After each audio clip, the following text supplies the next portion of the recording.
नमस्कार, मैं हूं दिव्या और आप देख रहे हैं आंखें न्यूज 24। आइए सबसे पहले नजर डालते हैं आज के मुख्य समाचारों पर।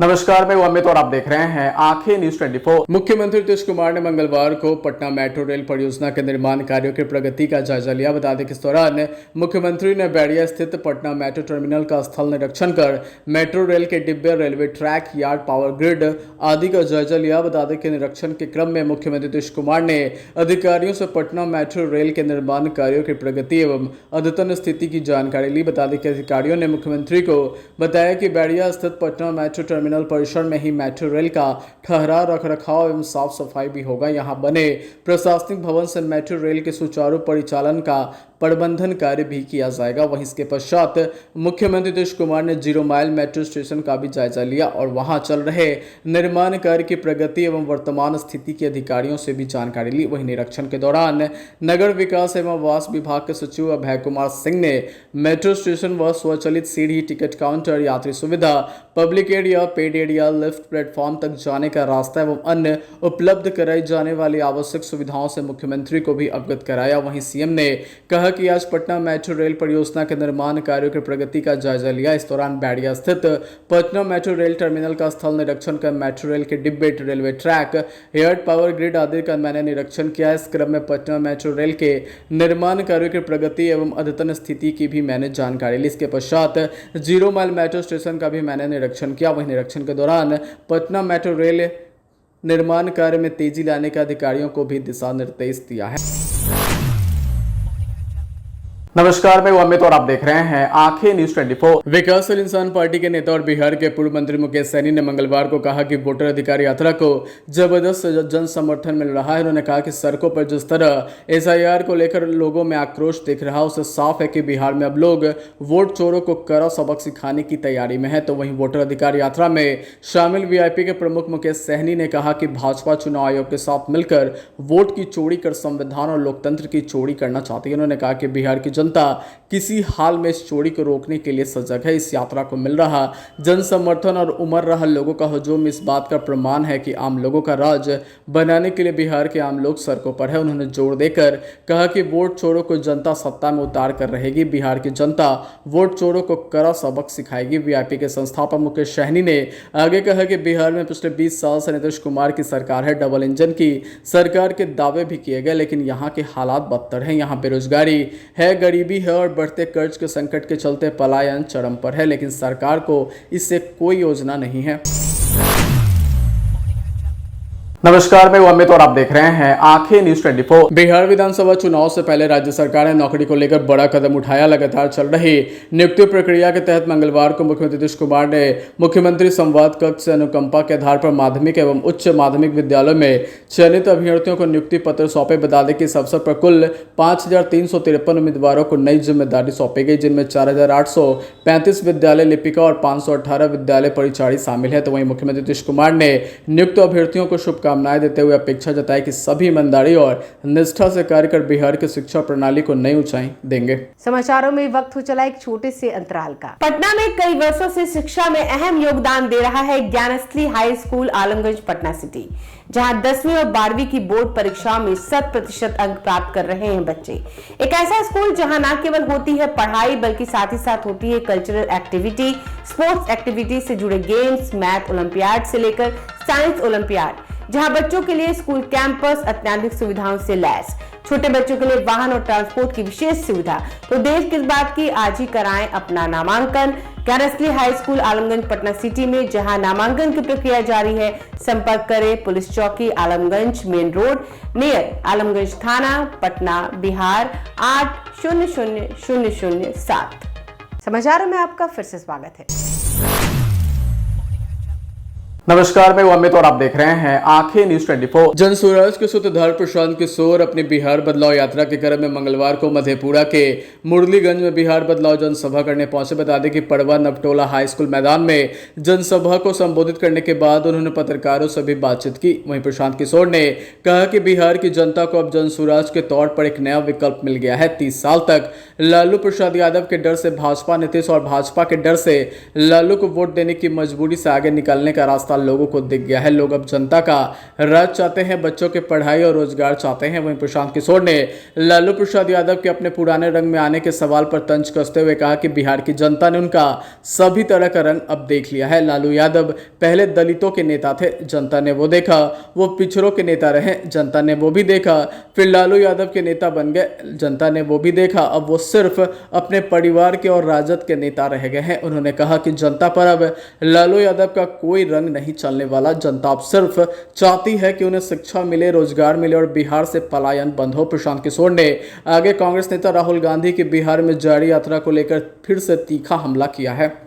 उन्होंने कहा कि राहुल गांधी और चुनाव आयोग की लड़ाई से बिहार के युवाओं को कोई लेना देना नहीं है। राहुल गांधी बिहार के बारे में नहीं बोलते हैं। वो ये नहीं बोलते हैं कि बिहार में फैक्ट्री कब लगेगी, युवाओं को रोजगार कब मिलेगा और पलायन कब रुकेगा। राहुल गांधी को बिहार में इन मुद्दों पर जवाब देना चाहिए। नमस्कार, मैं अमित और आप देख रहे हैं आंखें न्यूज 24। वोटर अधिकार यात्रा के तीसरे दिन लोकसभा में नेता प्रतिपक्ष और कांग्रेस नेता राहुल गांधी मंगलवार को बड़बीघा पहुंचे। बता दें कि बड़बीघा पहुंचते ही सबसे पहले उन्होंने बिहार के प्रथम मुख्यमंत्री डॉक्टर श्री कृष्ण सिंह की आदमकद प्रतिमा पर माल्यार्पण कर उनका आशीर्वाद लिया। तो वहीं राहुल गांधी ने जब दोनों हाथ जोड़कर और सिर को झुकाकर श्री बाबू को प्रणाम किया तो उनकी सादगी ने मौके पर उपस्थित लोगों का दिल जीत लिया। बता दें कि लोग राहुल गांधी जिंदाबाद के नारे लगाने लगे। इसके बाद श्री बाबू चौक पर ही अपने वाहन के ऊपर से ही जनसभा को संबोधित करते हुए चुनाव आयोग और सरकार पर जमकर निशाना साधा। उन्होंने मतदाता अधिकारों की रक्षा और निर्वाचन प्रक्रिया को पारदर्शी बनाने का मांग किया। तो वहीं संबोधन में राहुल गांधी ने आरोप लगाया कि चुनाव आयोग और भाजपा मिलकर वोट चोरी कर रहे हैं। उन्होंने कहा कि भारत माता और संविधान पर सीधा हमला किया जा रहा है। सरकार और चुनाव आयोग मिलकर लोगों के वोट देने के अधिकार को खत्म करके लोकतंत्र की हत्या करना चाहते हैं। उन्होंने SIR को एक नया तरीका बताते हुए इसे वोट चुराने का औजार कहा। राहुल गांधी ने चेतावनी देते हुए कहा कि हम बिहार में एक भी वोट चोरी होने नहीं देंगे। उन्होंने मुख्य निर्वाचन आयुक्त और अन्य आयुक्तों पर सीधा हमला करते हुए कहा कि जब इंडिया गठबंधन की सरकार बनेगी तब उनके खिलाफ सख्त कार्रवाई की जाएगी। राहुल गांधी ने उपस्थित लोगों से हाथ जोड़कर कहा कि लड़ाई सिर्फ चुनाव की नहीं, लोकतांत्रिक अधिकारों और संविधान की रक्षा की भी लड़ाई है। गरीबों की असली ताकत उनका वोट है और इन्हीं उनके पहचान की आवाज का प्रतीक है जिसे छीना जा रहा। वहीं तेजस्वी यादव ने लोगों को संबोधित करते हुए कहा कि बिहार के लोग इस बार परिवर्तन के लिए तैयार हैं। सत्ता जाने के डर से बिहार में NDA सरकार वोट चोरी का खेल खेल रही है। इस चोरी के खिलाफ पूरे बिहार की जनता में काफी आक्रोश है। अब वो तो अब कहे न, जो कुछ दिन में उनको राष्ट्रपति कह देंगे तो हम लोग क्या करें। ये तो इतना देश पर मेहरबानी है न कि जो बिहार में थे तो जननायक बना दिए हैं, वो दिल्ली पहुंचेंगे तो उनको राष्ट्रपिता बना दिए। या तो अब मैंने सोच की समझिए बैंकरप्सी है, सोच का दिवालियापन है और क्या कहा जा सकता है। ये कोई सही सोच का आदमी ऐसी बात मुंह से निकाल सकता है क्या? सीधी बात।